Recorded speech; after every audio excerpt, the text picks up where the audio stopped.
We are live. All right. Welcome everyone back to the Comics Cube. I am with Waverly Lim and Jennifer Zhang of Kwento Comics. How are you guys? Good, good. Thanks for Good, having good. us. Yeah. I'm very excited to have you guys on the show because you are in fact the first all-female, all Asian comics company ever. Yes. Well, Or there've been so Google lots of said. other like artist groups and stuff like that, but as far as publishing goes, we looked and we scoured and we could not find. So Right, we are right. we are staking our claim. Yeah, Absolutely. I was saying to Jennifer before you came on, Waverly, like, maybe there's one somewhere that we've never heard of. I've never heard of one. Yeah, and if there is, please come We out of want to the meet him. woodworks and let us know. And we want to set up a panel and a fun discussion. That's our next goal. We've done at San Diego and New York Comic Con, we've done the all Filipino American comic book creator panel, and that's been really fun. And we'd love to do a panel with like all women. I think we would really enjoy that for sure. I'm sure a lot of Right. female creators in the comic book space just have a really great perspective on everything. So there's a couple of, there's a couple of questions that I'd like to ask first, but and one of them is, why comics? But the first one is like for Cuento Comics, Waverly, Jennifer, would you like to talk to us about your specific roles in the company? Yeah, so I'm Waverly Lim. I co-founded Kwento Comics with my mom, and I am the COO, Chief Operating Officer. So everything but the writing and the artistry, I have my hands in. You keep things running. Keep the ship sailing, keep the train moving, all that good Lights stuff. on. Yeah. Yes. Jen Uh, probably wears also a million and one hats as well. yeah, we're a very small company, so all of Yeah. us wear many different hats and Mhm. case in point, I am the editor slash art supervisor.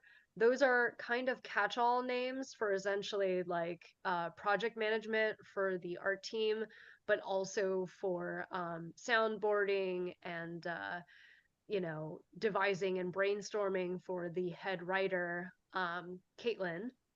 So I help translate between those two worlds and then, source and approve artwork and, sometimes draw out in really poor stick figures what I think panels need to be before they get solidified. We should Uh, publish another version called like no, the Jen no, version, and no. it's all of Jen's stick It will figures not and happen. graphics and I panels that will she not. sent to No, the no, no, no. artist. It's terrible. It's You put it terrible. in the back matter of the graphic novel. Yeah. Very Hey, we bad. have Very bonus bad. Doesn't look material in this cool. graphic novel. So, Jen, we might stick yours in on the next go No, around. You never it's know. not happening. I'm not approving it. It's not happening. Yeah, there's cool concept art and there's just uncool editor notes concept art, which is very bad. But My But art it's thankfully skills, they're interesting. good. my Thankfully art the skills artists know what they're also doing. do not go past stick figures as well. So the fact that I run an art company and have zero artistic skills is hilarious to me. Well, it's about running the business, right? So like what I mean, let me ask you, like why comics? Why a comics company? Like Um, a lot of different reasons. I think when my mom and I were conceptualizing Cuento Comics when I first moved out to LA a few years back, we really just wanted to tell our story. More stories spotlighting women, more stories spotlighting Asian American narratives at the forefront. And so when we were kind of conceptualizing, what we wanted to tell, at the time I was really into stunts and martial arts here in LA. And I was like, I would love to get my hands on a meaty action role. Like that would be so fun to like see a role that was made for a young female Filipina heroine where I could kick butt and be a superhero. Like that's my dream. Like everyone asks you that when you're in LA, like and you're an actor. They're like, oh, what would you want? I'm like, that would be it. So my mom's like, all right, let's create that. And I'm like, okay.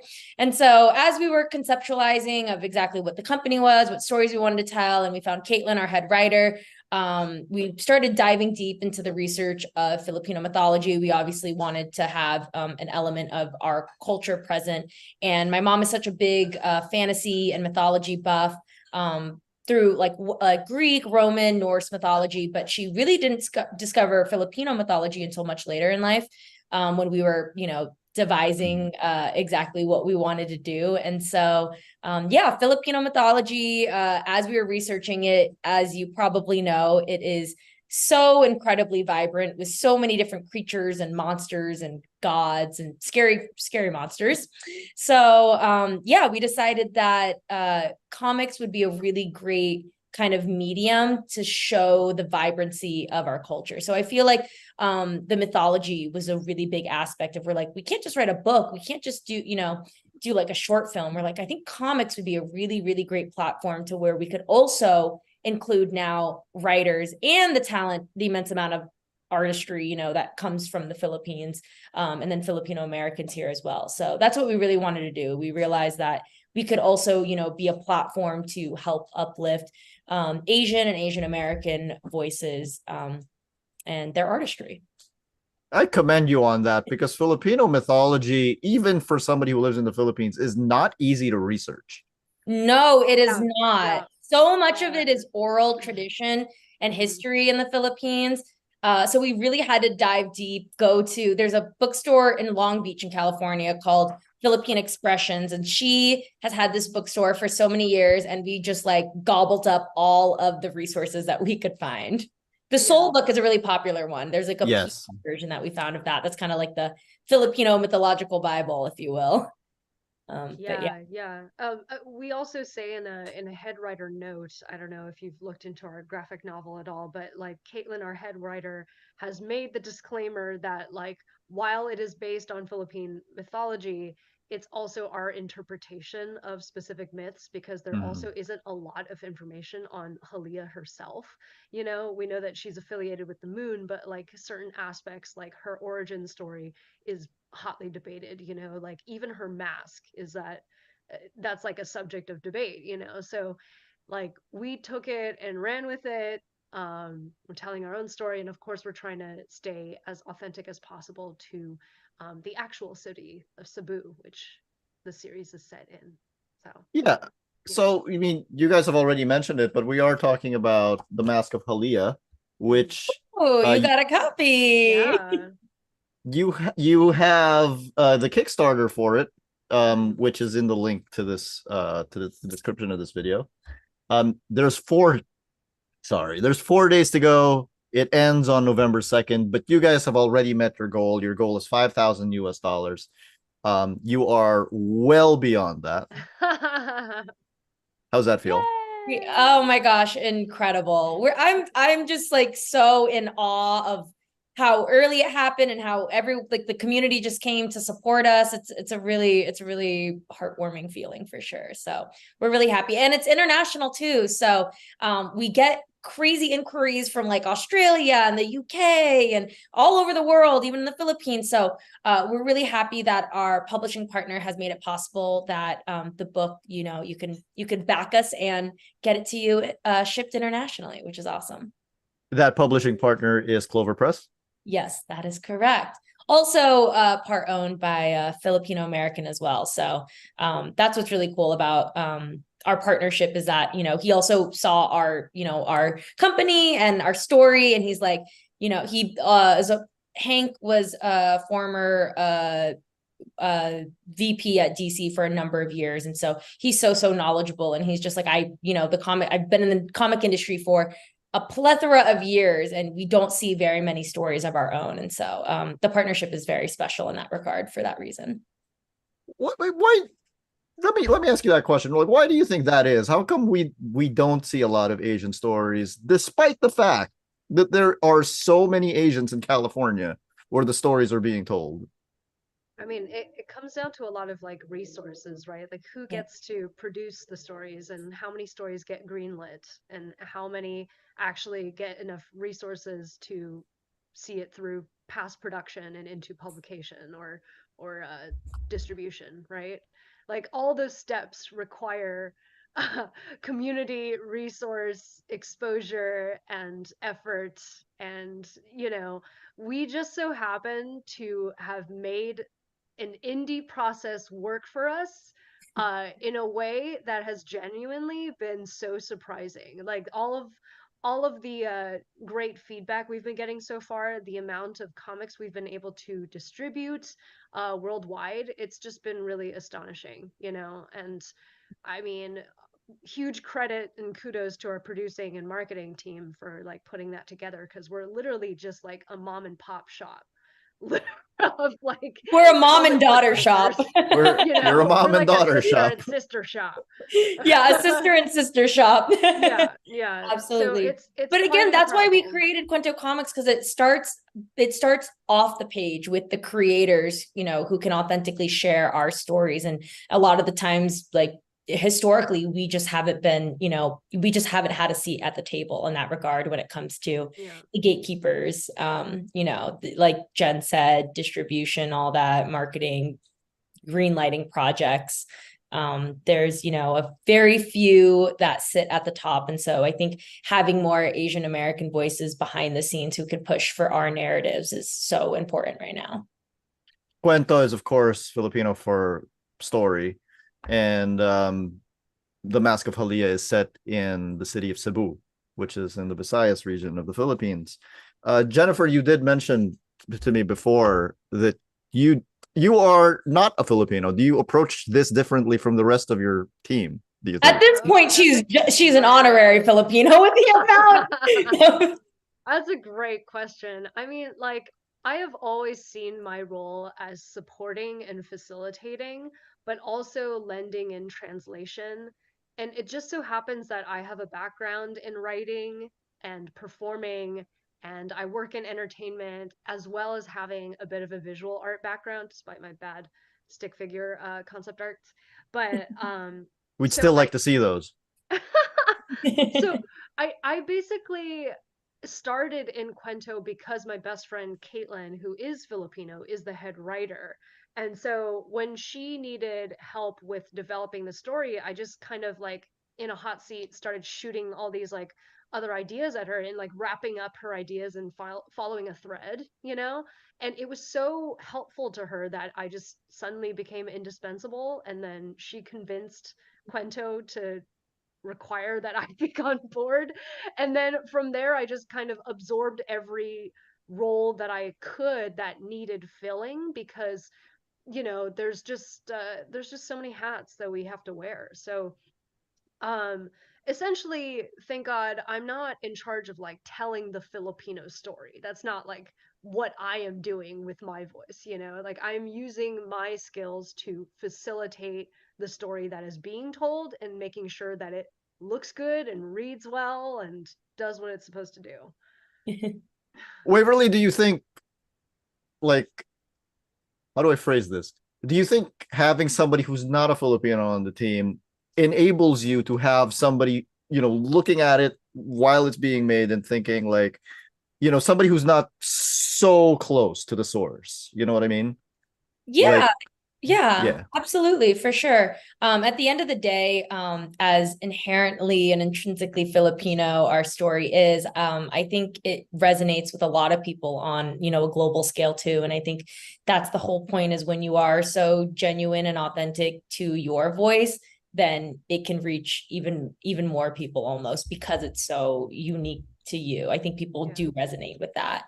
And that's what's really cool, I think, is that I think that when we go to the Comic Cons, which we shouldn't be surprised, although we are surprised when we see people, typically maybe like someone who's not a woman or not Filipino or not Asian, just the random, person who's just a fan of fantasy and comics and doesn't know anything about Filipino mythology, and genuinely pick up the book and go, this reminded me of my family and my family dynamic. And oh my gosh, that reminds me of my grandma, and whatever. They'll read the book and then come to our booth the next day. And so, and, not even be Filipino, and they get, the dynamics that we've, sprinkled into the story. And so I think that's what's really special. So, Yeah. yeah.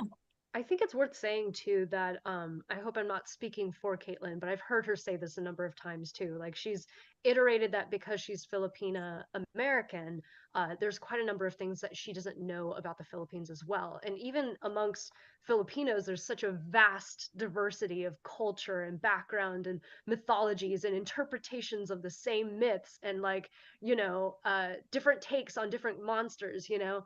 So like this whole thing has been a learning process, and we're trying to be as like as reverent of the source material as possible, while Mhm. also acknowledging that we are students. Like, we're not trying to say that we're experts in any way, but we are telling a story that is authentic to us. And it also, like, the story, if you've read it, like, it centers on, two Filipino American heroines, right? Like Mari and Isla, who are between cultures and between worlds in a way.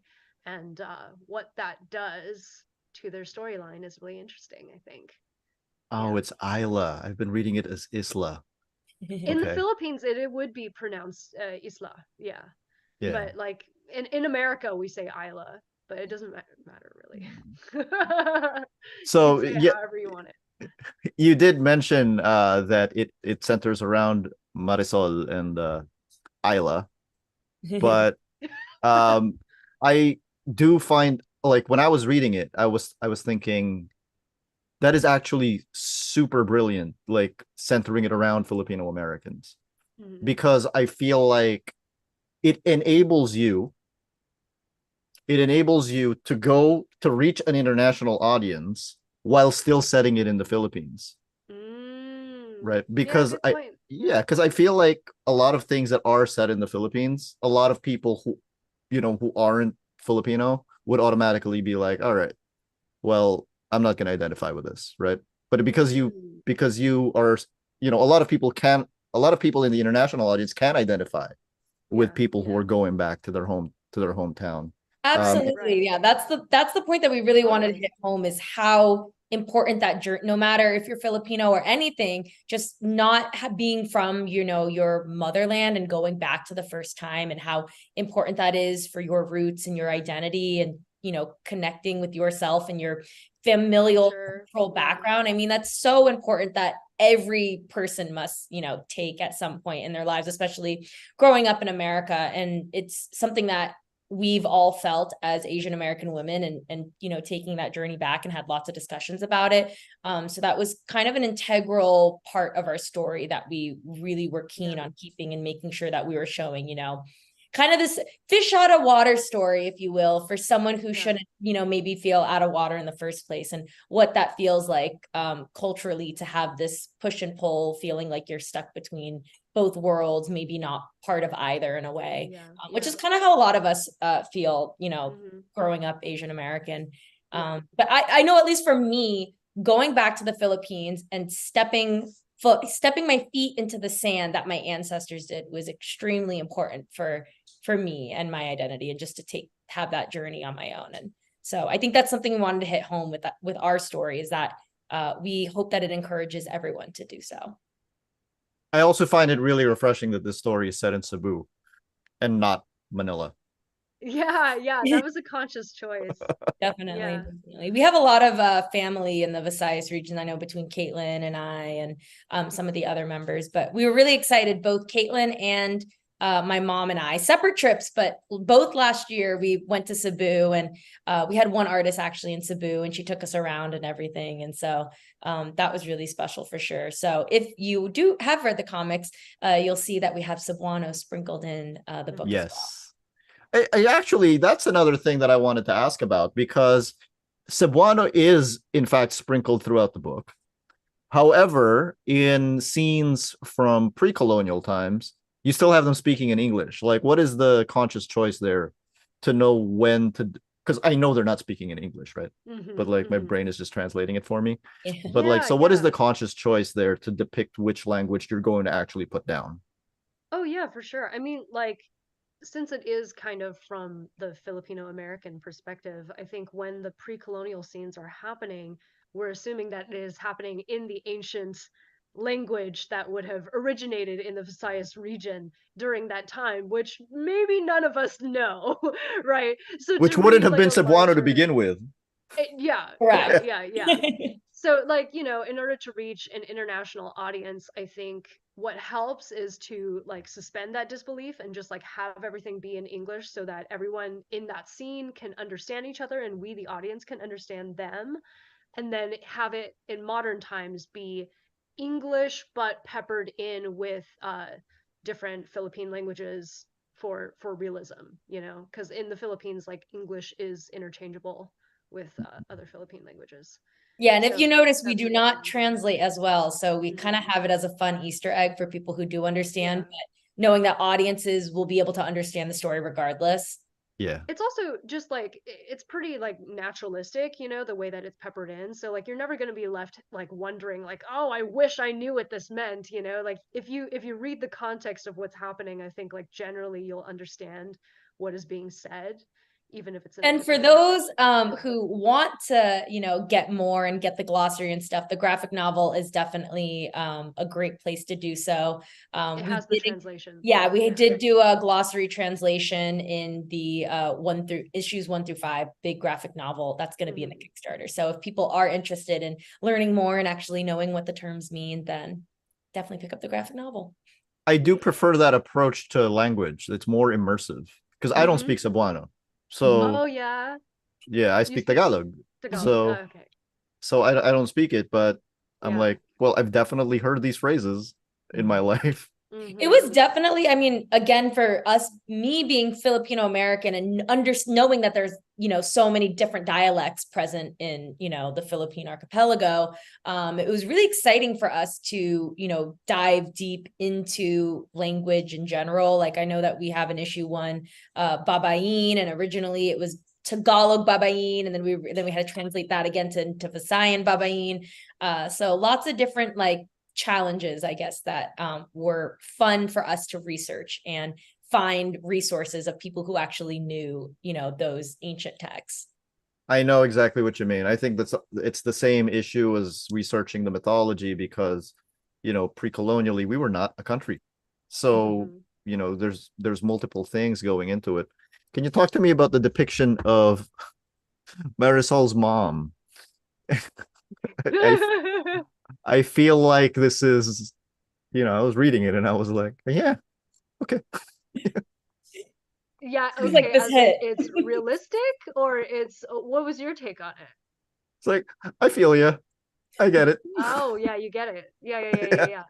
I think many Asian descendants or children of immigrant parents or of native parents can definitely identify with how Cheska treats her daughter.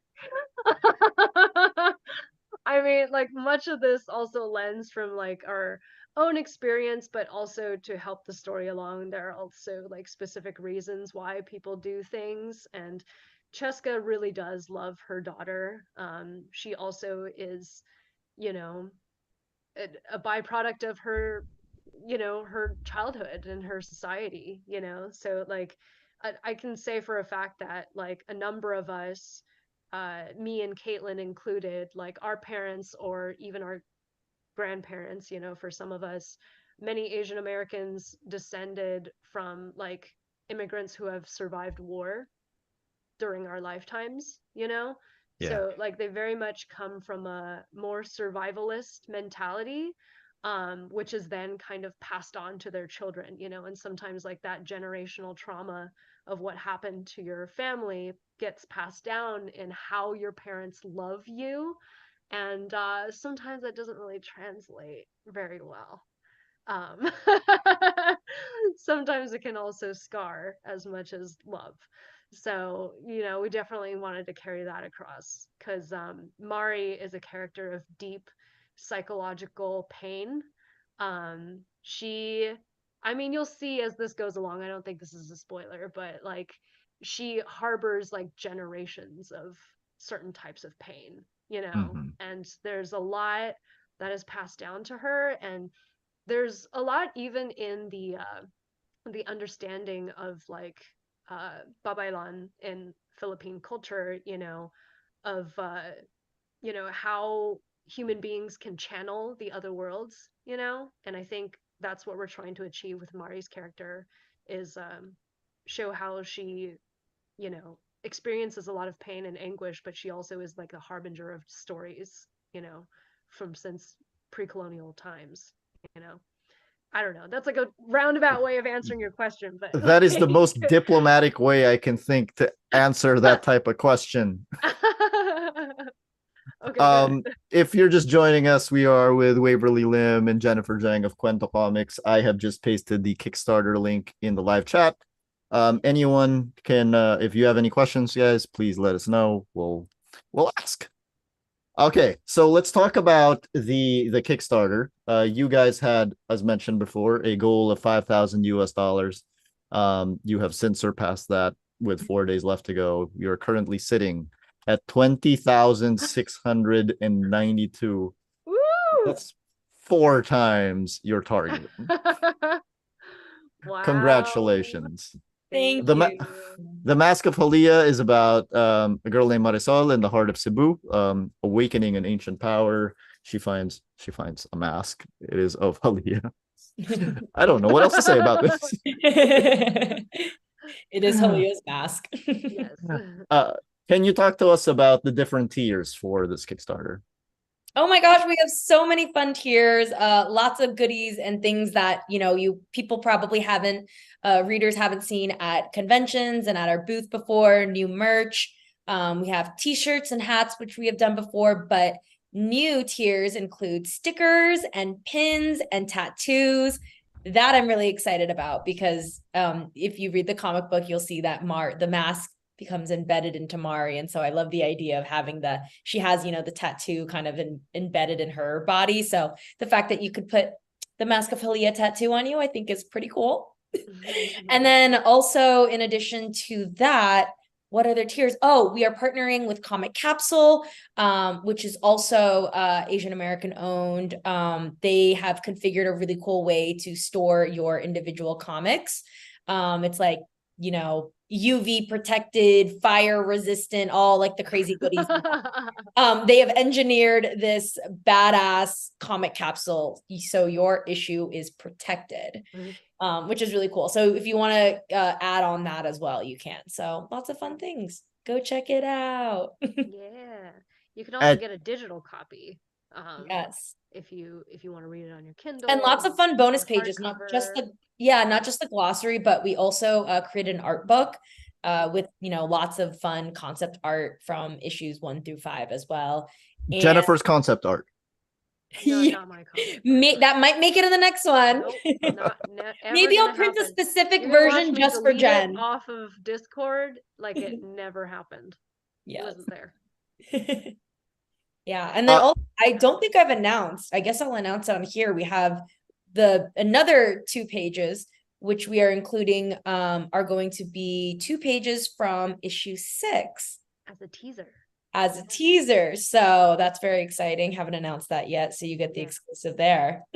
We are currently working on issue 6, and it is in the art production process right now. And we wanted people to know that these characters have a long journey ahead. A lot of mixing and mingling of our characters that people have yet to see. So we wanted to show that the story is just getting bigger and more epic. So just stick with us because 1 through 5 is just the beginning. Just the beginning. Yeah. When you say long, how long are we talking? How long are we talking, Jen? Well, about 20 issues per arc, and we're hoping for 3 arcs.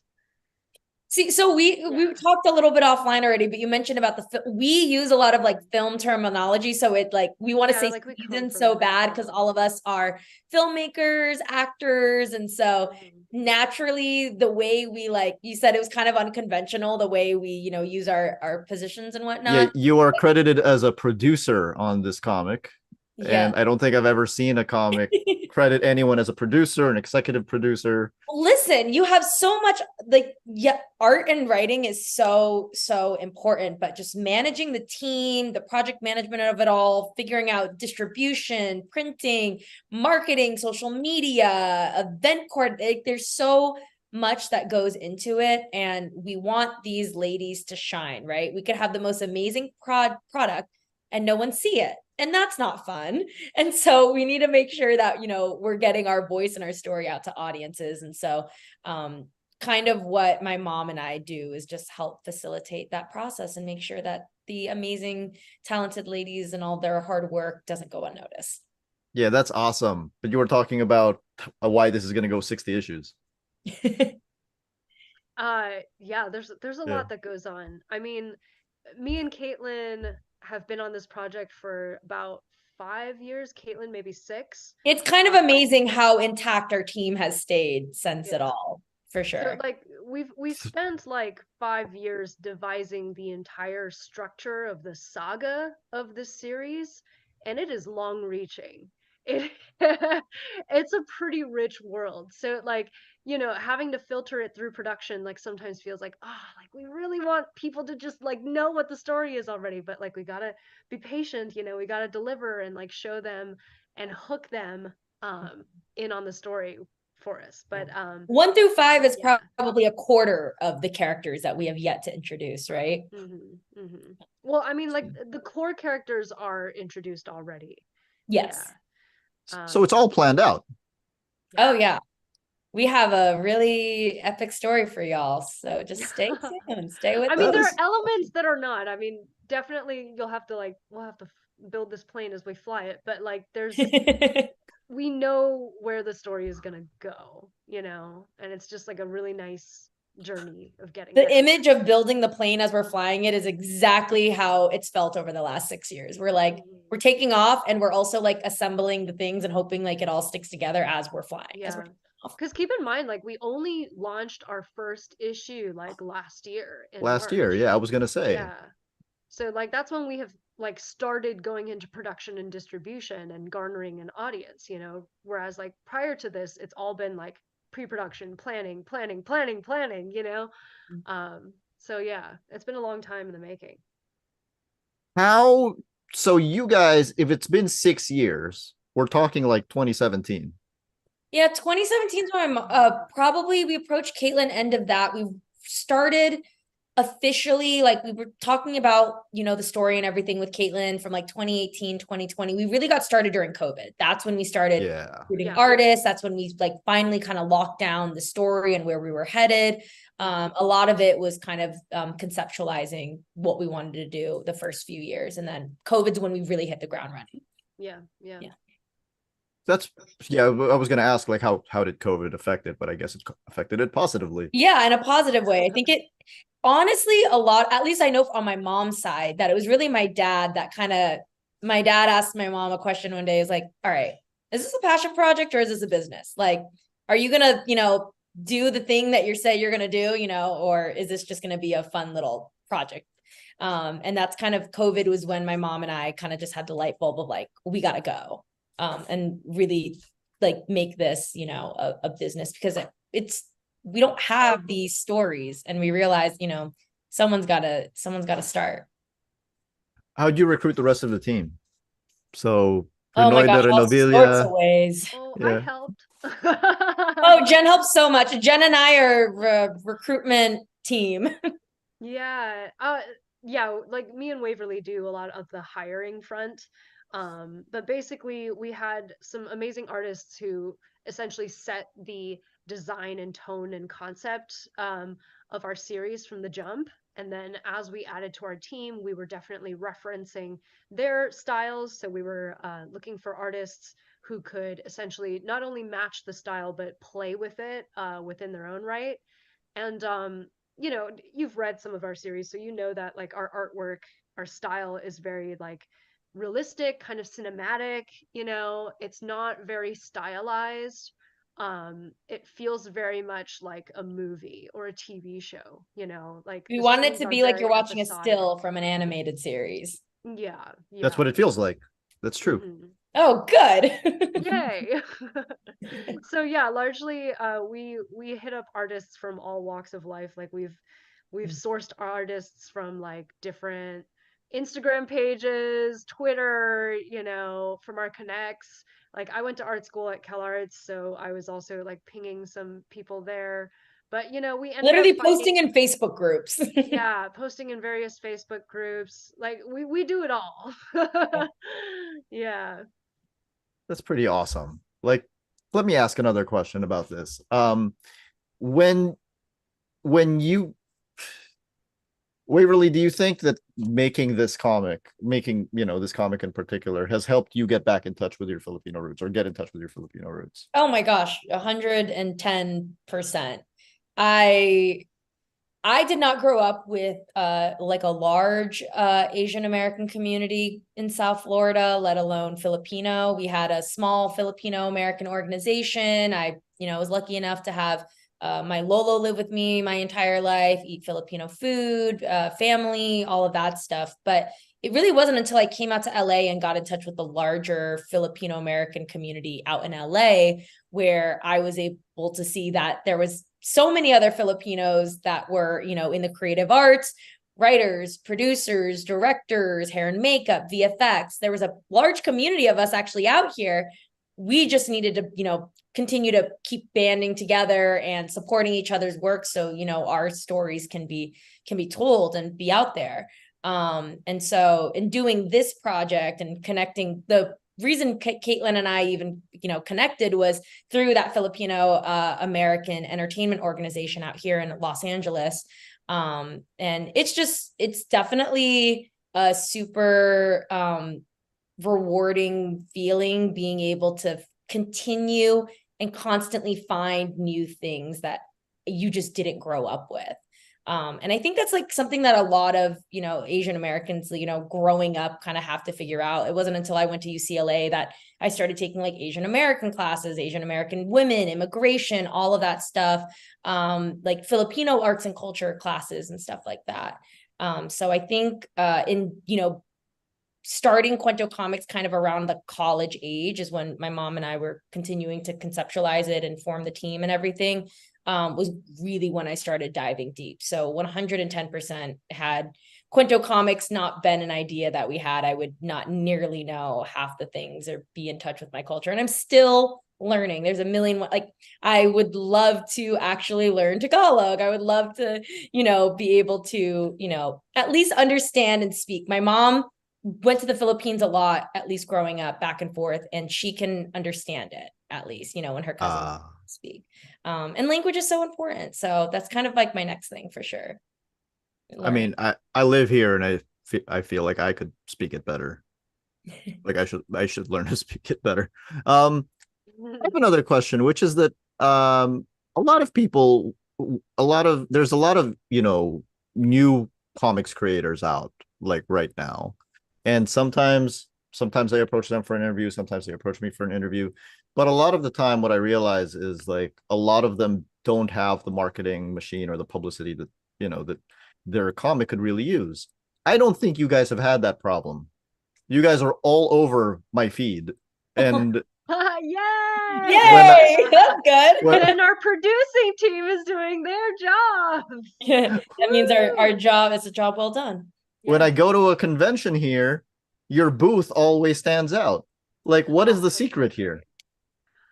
We try really hard. Asian women being left alone and doing their thing. No, honestly, a lot of it is the passion behind all of our team members. I mean, we're lucky enough to have a lot of core team members who have been with us since the beginning. And again, it's our shared collective of all sharing the same mission and vision for what it is we're trying to do. And it was very important for us not only to have our core, we have a team here in the US, but also to have, team members in the Philippines who could, help reference a lot of things in Filipino culture that we may or not like, certain just little things in the comic book. And then larger, even when we're marketing, we wanted to make sure that we also had an audience readership fan base in the Philippines as well. So we're super lucky. Our social media rock star, Cherry, she attends all the Comic events and is a whiz over there and is really, really great at, connecting with our audience there and making sure that they know that we exist. Yeah. And you guys mentioned 60 issues. But do you have any plans? That's a new number that I just heard today. Oh, well, it's like I gave the estimate of like 20 per. Yeah, definitely we can say season 1 will be about 15 to 20 issues. So you will be getting a whole lot from us. So you're looking at 45 to 60 issues. If people want us around that long, so please let us know. If everyone stops buying a copy, then we'll be like, all right, no one wants to see this anymore. We'll try something else.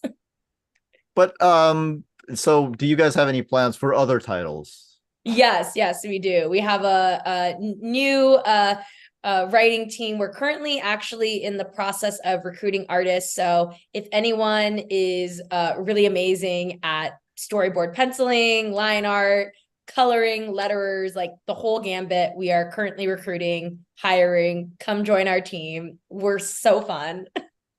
I'm just saying, I hope people think we're fun. I just want to Yes. know that while you were saying that, like the viewership went up a little bit. So hopefully, Oh my gosh, that was an artist. Whoever. Hopefully, yes. If you are looking to do some fun work on a cool new project, hit us up. hello@kwentocomics.com is hello@kwentocomics.com is the email you can send your portfolio to. But yes, the new series is a completely different Filipino myth that we are super excited to explore. Actually, this one will be taking. Well, actually, I should not give any spoilers. I won't say. I was gonna ask, like, can you at least say? But it does take place in but the Philippines. But okay. even past that, people ask all the time, like, what do you see 5-10 years? We'd love to explore even just other Asian mythologies too. I'm Chinese as well, and I know there's so much to explore within Chinese mythology too. So we'd love to branch out eventually and take it other places too. And of course, I don't think anyone's ever done mixing the two mythologies in one thing. Yeah, we are trying to create the KCU, the Kwento Cinematic Universe, okay? Which leads me to my next question, which is, you have mentioned that all of you work in entertainment. Is there any talk about adapting The Mask of Haliya into a film or a TV series? Yeah, absolutely. We would love to. Right now we're exploring lots of different multimedias for The Mask of Haliya, whether that might be a series in the near future, a game. Who knows? I don't know. But just know we are trying to come up with some fun things for the fans. But yeah, that we are in the works, We are in the works. We're very much getting those gears turning and, getting things moving. So, yes. Okay. Once again, we are with Waverly Lim and Jennifer Zhang of Kwento Comics, talking about the Kickstarter for the Mask of Haliya graphic novel, which ends on November 2nd. So everybody back it. My very last question to you guys is fill in the blank. If you like blank, you should read The Mask of Haliya. Ooh. Well, I'll tell you what I say at conventions when I sell the comic to people. I say, if you like the chilling adventures of Sabrina, but meets the character complexity and world building of Game of Thrones, you should read The Mask of Haliya. You got a different answer? Waverly? That's pretty cool. If you like dope art, badass characters, and want to support the cutest, most hardworking team of women, you'd love The Mask of Haliya.